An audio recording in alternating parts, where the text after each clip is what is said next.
नमस्कार. यशवंतराव चव्हाण सेंटर दिव्यांग सक्षमीकरण राज्यस्तरीय ही 10वी परिषद आज होते. मी मनापासून आपल्या सगळ्यांचं स्वागत करते. आज काय दिवस खरं तर ठरलाय. हा कार्यक्रम पहिला ठरला. त्याच्यानंतर मौलाना आझाद एक शिक्षण संस्था आहे, त्यांची मीटिंग मला 11:30 वाजता आहे. त्याच्यानंतर ज्या पक्षामध्ये मी काम करते त्यांची 11 वाजता मीटिंग आहे. त्यामुळे 3 कार्यक्रम एकाच वेळेस ओव्हरलॅपिंग झालेत. इथे नाही आले तर मनातलं काम राहील. मौलाना आझाद इन्स्टिट्यूटमध्ये शिक्षणाचं उत्तम काम करतं म्हणून तिथे गेलं पाहिजे. आणि जिथे मी काम करते आणि ज्यांच्यामुळे मी निवडून आले त्या पक्षाचीही मीटिंग आहे, त्याच्यामुळे तिथे गेलं तर तिथून घरी पाठवतील नाही तर. त्यामुळे तिन्ही कामं तेवढीच महत्त्वाची आहेत. पण मी इथे एवढ्यासाठीच लवकर आले. खरं तर मी विजयभाऊला 10 वाजताच आले होते. पण मला वाटतं जरा काही गाड्या लेट वगैरे आल्या त्याच्यामुळे उशीर झाला. कारण हा कार्यक्रम हा आमच्या सगळ्यांसाठीच सगळ्यात महत्त्वाचा आजचा आमच्या सगळ्यांसाठीचा कार्यक्रम आहे. आणि विजूभाऊंच्या प्रयत्नातून हा कार्यक्रम चव्हाण सेंटरमध्ये अतिशय यशस्वीपणे होतो. कार्यक्रमासाठी आवर्जून उपस्थित राहिलेले शशांक परांजपे, जलज ठॅकसी ग्रुपचे Abhijit Murugkar, doctor Kalyani Mandke, doctor Anagha Tendulkar Patil, advocate Pramod Dhokle, doctor Sameer Dilwai, व्यासपीठावरील सर्वच मान्यवर आणि उपस्थित बंधू आणि भगिनींनो. तर यशवंतराव चव्हाण सेंटरच्या माध्यमातून गेले अनेक दशकं खरं एक इन्क्लुसिव्ह समाज व्हावा ह्याच्यासाठी आम्ही कार्यरत आहोत. म्हणजे समाजातल्या प्रत्येक घटकाला त्याचे अधिकार आणि त्याचे न्याय संविधानाच्या चौकटीत राहून मिळाल्या पाहिजेतच, असा आमचा एक प्रांजळ प्रयत्न ही टीम वारंवार करते. आणि हा जो हेल्थ व्हर्टिकल आहे त्याचा सगळी जबाबदारी ही अतिशय यशस्वीपणे विजय कानेकर घेतात. आणि त्यांच्या कामाचं महाराष्ट्रातच नाही पण देशाने कौतुक केलं आणि त्यांना राष्ट्रपती पुरस्कार देण्यात आलेला. ही आमच्या सगळ्यांसाठी एक खूप अभिमानाची आणि कौतुकाची गोष्ट आहे.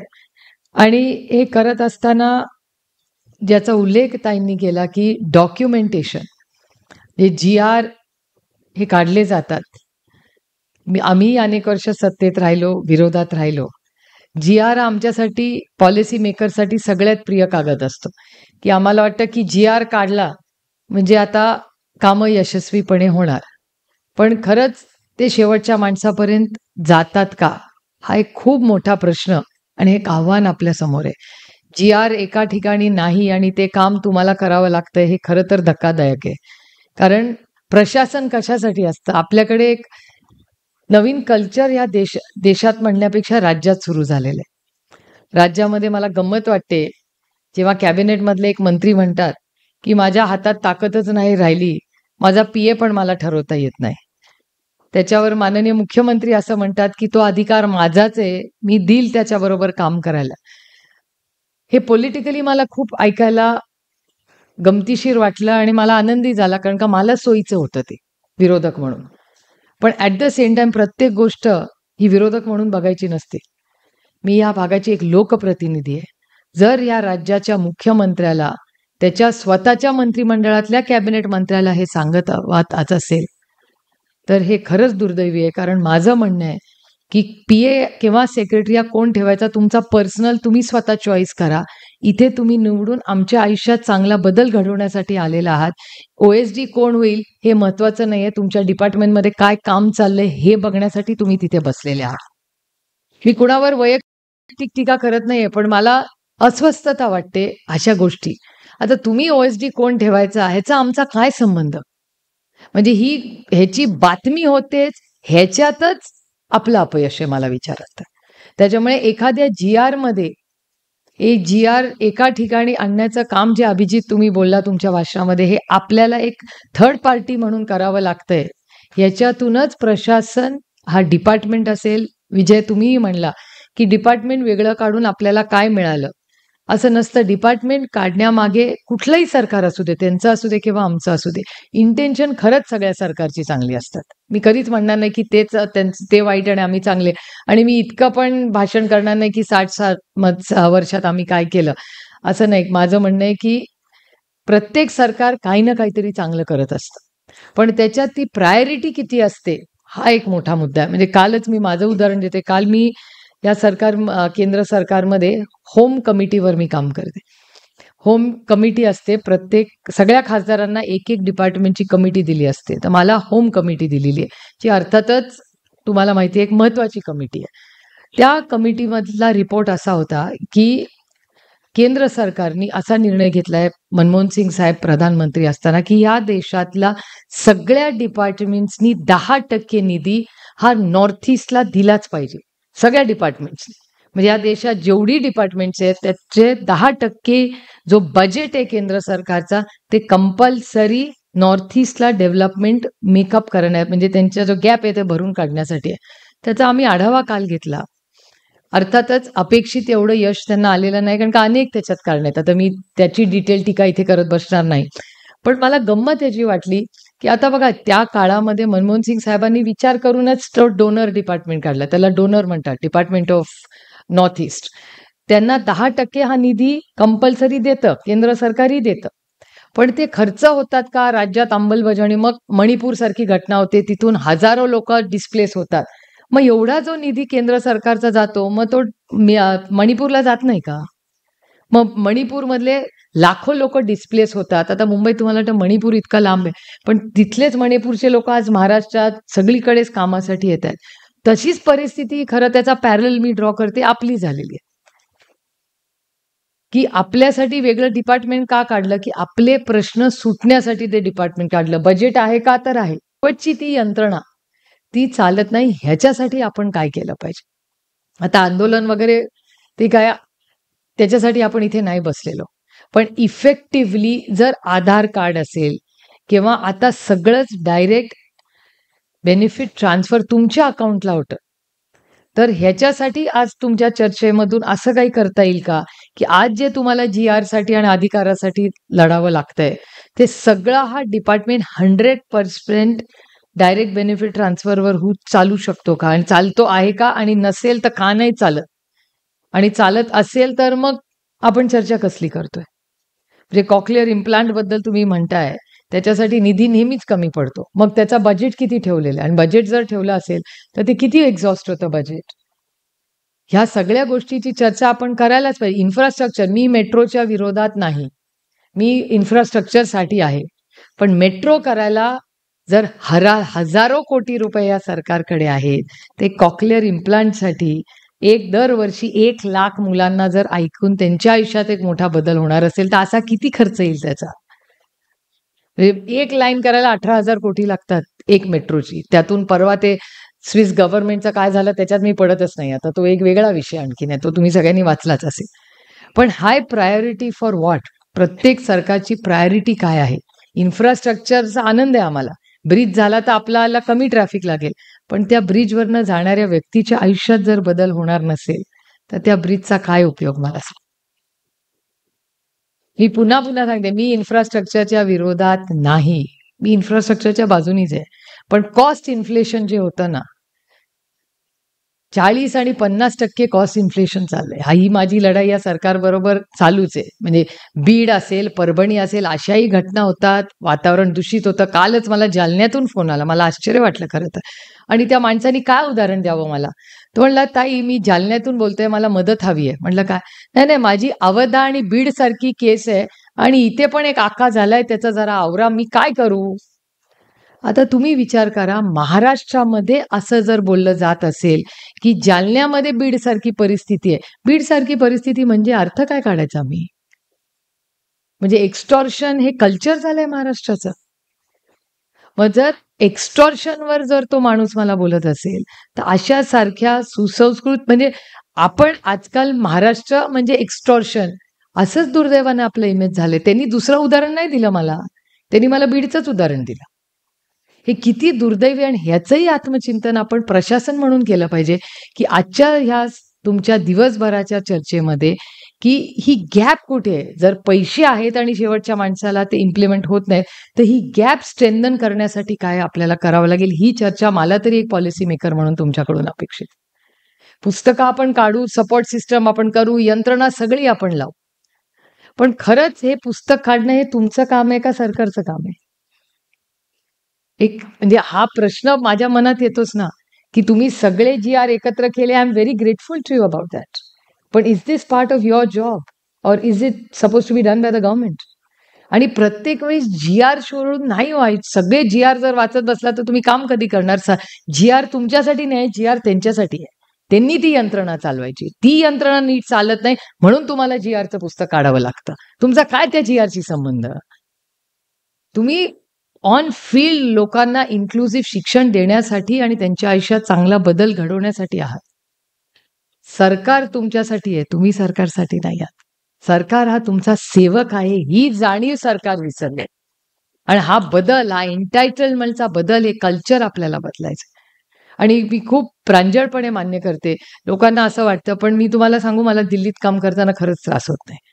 म्हणजे कालचंच उदाहरण देते. साताऱ्याच्या एका मुलीचा ॲक्सिडेंट झाला. ती कोमामध्ये गेली. तिच्या वडिलांना व्हिसा मिळत नव्हता. ती ABP माझानी आणि NDTVनी बातमी केली. मी पाहिली, मी ट्विट केली, मी जयशंकरजींशी बोलले. मी जाहीरपणे जयशंकरजींचे आभार मानते. त्यांनी US कॉन्सुलेटशी बोललो आम्ही. महाराष्ट्र सरकार ॲक्टिव्हेट झालं. त्या मुलीच्या वडिलांना व्हिसा मिळाला. आज रात्री ते अमेरिकेत जातील. मुलगी कोमामध्ये. आता ह्याच्यात काही क्रेडिट घ्यायचा विषयच नाहीये. हे माझी नैतिक जबाबदारी आहे. जयशंकरजींचा मनाचा मोठेपणा आहे, की माझं ट्विट बघून त्यांनी लवकर मीडियाचे आभार मानले पाहिजेत, की त्यांनी हे सगळं पुढे आणलं. बाळासाहेब पाटील ज्यांच्या मतदारसंघातली घटना आहे, म्हणजे इट्स अ टीम वर्क. सगळ्यांनी मिळून हे केलं. वडील कधी अमेरिकेत गेलेले पण नाही. मुलगीचा हिट अँड रन झाली. काय त्या मुलीची चूक? वडील कधी साताऱ्याच्या बाहेर गेले नाहीत. मुलगी कोमामध्ये, फायटिंग फॉर अ लाईफ. काय त्या माणसावर असेल विचार करा तुम्ही. आणि मग अशा वेळीच वाटतं, की सरकार आणि यंत्रणा कुणासाठी आहे? उलट एका ट्विटवर त्या सरकारने त्याचं उत्तर देऊन त्यांना व्हिसा देऊन टाकायला पाहिजे होतं. त्याच्यामुळे अशा या कॉन्फरन्सेसमध्ये पॉलिसीवर जास्त चर्चा झाली पाहिजे, की पॉलिसी कुठलंही सरकार असलं तरी चांगलीच करते. फक्त त्याचं इम्प्लिमेंटेशन गॅप्स कशा भरून काढता येईल with more and more dialogue.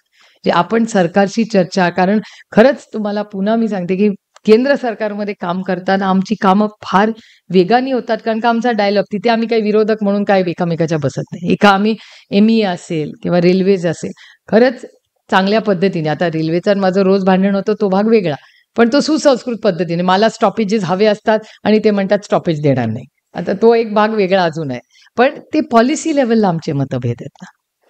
ते वैयक्तिक लार्जर इंटरेस्टमध्ये नाही, पण राज्यांमध्ये इम्प्लिमेंटेशन का होत नाही याची फार गांभीर्याने चर्चा आपण आज दिवसभरात केली पाहिजे. तुम्ही सूचनाही करा. आणि मला असं वाटतं, एखादं चांगलं प्रेझेंटेशन जर आजच्या कार्यक्रमातून करू शकला, तर आता जे मंत्री आहेत त्या मंत्र्यांची आपण वेळ घेऊ. त्यांच्याबरोबर जाऊन एक अर्धा एक तासाचं प्रेझेंटेशन देऊ, की गॅप्स कुठे आहेत आणि मग पुढे कसं जायचं. ह्याचे छोटे ग्रुप्स पण तुम्ही करा. मी मागे विजय खानेकरांना सांगितलं होतं, की डिव्हिजन वाईज जर आपण काही ग्रुप्स करू शकलो, कारण का प्रत्येक एरियाचा प्रॉब्लेम्सही वेगळे आहेत. काय वन साईज फिट्स ऑल नाही येते. तर तुम्ही डिव्हिजन वाईज ग्रुप्स बनवू शकला, त्या स्थानिक लोकांचे मुद्दे किंवा DPTC मधला जो 3% निधी, तो खरंच खर्च होतो का तुमच्यावर किंवा तुमच्या प्रश्नांसाठी, त्याचा एक आढावा आणि त्याचं ऑडिट हे महाराष्ट्र सरकारकडून आपण मागितलं पाहिजे, की महाराष्ट्र सरकारने ह्या डिपार्टमेंटचा एक व्हाईट पेपर काढून काय नक्की ह्या डिपार्टमेंटमध्ये चाललंय. मी जलजीवन मिशनचा काढायला लावलाय माझ्या मतदारसंघात. माझा आरोप नाहीये, पण बारामती लोकसभा मतदारसंघात मला हे खूप जड अंतःकरणाने मी तुम्हाला सांगते, की जलजीवन मिशनचा कार्यक्रम अतिशय उत्तम होता केंद्र सरकारचा. प्रत्येकाच्या घरात नळ जावा, अतिशय आम्ही त्याचं स्वागत केलं. पण मी भ्रष्टाचार शब्द स्ट्रॉंग वापरणार नाही. पण अनेक ठिकाणी अशा ठिकाणी स्कीम झाली आहे जिथे पाणीच नाहीये, सोर्सच नाहीये, पण स्कीम झाली आहे. कागदावर स्कीम दिसते पण घरात पाणी नाही. I am not taking away from the intent of the government, पण इम्प्लिमेंटेशन झालं नाही तर इंटेन्शन किती चांगलं असेल तो उपयोग काय? तो पाईप सप्लाय करणारा तोच देशामध्ये, पाण्याचा सोर्स नाही बघितला, उपयोग काय झाला? पाणी तर नाही मिळालं ना तुम्हाला. आणि तुम्ही पण त्यातले स्टेक होल्डर्स आहात ना. आता तुम्ही म्हणाल ह्या जलजीवन मिशन हे तुमच्या घरातला पण नळ आहेच ना. त्यामुळे आपल्याला ही सगळी जी कॉन्फरन्स आहे ती इंटिग्रेटेड करायची. आपलं काहीतरी वेगळं जगात चाललंय असं नाही. आपण ह्या समाजाचाच भाग आहोत आणि ह्या समाजामध्येच तुमचा समतेने मान सन्मान झाला पाहिजे, असं हे प्रशासन आणि हे मंत्रालय चाललं पाहिजे. त्यामुळे तुम्ही या सगळ्याचा दिवसभरात गांभीर्याने विचार करा. मला जमलं तर दुपारी मी परत इथला आढावा घ्यायला नक्की येईन. पण तुमच्या सगळ्यांच्या परवानगीने माझ्या पुढच्या मीटिंगला जायला आपण मला खरं तर परवानगी द्यावी एवढी विनंती करते. आणि ही 2 अतिशय उत्तम पुस्तकं, ही दिव्यांगांचं असेल किंवा ज्येष्ठ नागरिक असेल, आणि ह्या ज्येष्ठ नागरिकांचे प्रश्न आणि यांच्यासाठी अजून काही कार्यक्रम आणि एक अतिशय उत्तम कार्यक्रम शोध आनंदी जीवनाचा जो आपण घेतलेला आहे, त्याला अतिशय उत्तम रिस्पॉन्स हा झालेला आहे. कारण एआयच्या जगामध्ये आज शेवटचा मुद्दा सांगते, मला आता आठवला तो, आणि बोलणं ह्या व्यासपीठावर गरजेचं आहे, की आर्टिफिशियल इंटेलिजन्सनी आमच्या सगळ्यांच्याच आयुष्यात एक मोठी क्रांती म्हणा, डिसरप्शन म्हणा, हे गेलेलं आहे. आणि ते अजून वाढणार आहे, कारण का तंत्रज्ञान अजून वाढणार आहे. एआयच्या माध्यमातून गोष्टी सोप्या होतील एवढं खरं, पण त्याच्यातून माणुसकी कमी होईल का ह्याची मला भीती वाटते. कारण का आजकाल ChatGPTला तुम्ही काही मनातलं बोलू शकता. आणि तंत्रज्ञान इतकं पुढे गेलंय की कोरियामध्ये एक हगिंग ग्रुप सुरू केलेत. म्हणजे मिठी मारायला कोणी राहिलंच नाही त्यांच्या आयुष्यात प्रेम दाखवण्यासाठी. त्याच्यामुळे ते असे त्यांनी जागा केल्यात की तिथे जा, पैसे द्या, कोणीतरी प्रेमाची मिठी मारेल, हातावर आपलं तुमच्या पाठीवर हात प्रेमाने फिरवेल आणि निघून जाईल. आता असलं आपल्याला आर्टिफिशियल इंटेलिजन्स नको हं. ते आपल्या कामापुरतं कृत्रिम बुद्धिमत्ता ठीक आहे, प्रेमासाठी कृत्रिम बुद्धिमत्ता नको आहे आपल्याला. त्यामुळे एआयचा उपयोग आपल्या समाज व्यवस्थेमध्ये आपल्या आयुष्यात चांगला बदल घडवण्यासाठी, पण इतका पण अतिरेक नको आपल्या आयुष्यात की मित्र सोडून आपण त्या ChatGPTशीच मैत्री करायला लागलो. म्हणजे गंमत सांगते, माझे एक ओळखीचे आहेत, माझे अतिशय कौटुंबिक संबंध आहेत. त्यांचं जरा घरामध्ये भांडण झालं. त्यांनी ChatGPTला विचारलं की मी आता डिव्होर्स घेऊ का? ChatGPT म्हणला हो. आणि त्या ChatGPTनी त्यांना सांगितलं, आता मी काय करू? त्यांनी डायरेक्ट डिव्होर्सचा फॉर्मच पाठवला त्या ChatGPTनी. तर मी त्यांना म्हटलं, काय त्या ChatGPTला काय विचार, आम्हाला विचारा, आमचं उत्तर आहे डिव्होर्स नाही, फाडून टाका त्या कागद ChatGPTचा. तर ChatGPT हुशार आहे हे मला मान्य आहे, पण ती कृत्रिम आहे, त्याच्यात माणुसकी नाही. त्याच्यामुळे असेही प्रश्न येतात, आणि त्याच्यामुळे ह्या सगळ्या कृत्रिम बुद्धिमत्तेचा उपयोग आपल्या फील्डमध्ये काय करता येईल ह्याच्यासाठीही आपण सगळ्यांनी चर्चा करावी आणि मार्गदर्शन करावं. पुन्हा एकदा आपण एवढ्या मोठ्या संख्येने आज उपस्थित राहिला, तुमचं मी मनापासून स्वागत करते. जर कुणाची काही गैरसोय झाली असेल तर मनापासून दिलगिरी व्यक्त करते, कारण का मी बघितलं काही लोकांना यायला थोडीशी अडचण झाली. तर अजून हा कार्यक्रम सुधारण्यासाठी आपल्याला काही सूचना करायच्या असतील तर जरूर करा. पण दिवसभरात चांगल्या विचारांची देवाणघेवाण जाऊन आपण चांगलं काहीतरी पुढच्या वर्षभरात एकत्र मिळून करू, एवढीच अपेक्षा करते आणि आपली रजा घेते. जय हिंद, जय महाराष्ट्र.